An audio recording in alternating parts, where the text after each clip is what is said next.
یہاں مسجد حرام میں اکثر دیکھا گیا بہت سارے لوگ ٹیک لگا کر سوتے ہیں اور ویسے ہی بنا وضو کے نماز پڑھ لے۔ یہاں آدمی کا اور اپنے اللہ کے درمیان کا مسئلہ ہے۔ اگر آپ ٹیک لگا کر کے سو رہے ہیں اور ٹیک لگا کر کے ہلکی نیند ہے، ہلکی نیند کا معنی ہے کہ آپ کو احساس ہے کہ کیونکہ فقہ کی کتابوں میں دیکھیں گے یا شرح حدیث میں یہ نوم جو ہے وہ ناقض نہیں بلکہ مظنۃ النقض۔ مظنہ کا معنی ہے کہ نیند کی وجہ سے آپ کے ریا خارج ہو گئی ہو، لیکن اگر انسان کو یقین ہے کہ ریا نہیں خارج ہوئی اور ہلکی نیند ہے تو انشاءاللہ وضو نہیں ٹوٹا، صبح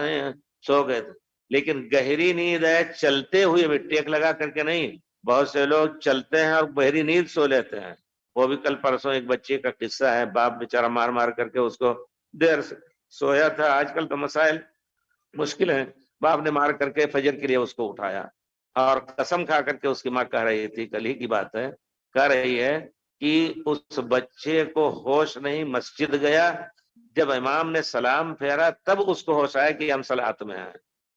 تو ایسا ہوتا ہے، اس وجہ سے گہری نیند جو ہے کسی حالت میں ہو، بیٹھے ہیں آپ ایسے گہری نیند آ گئی بالکل بے خبر چاروں طرف سے، تو وضو ٹوٹ جائے گا۔ دلیل اس کی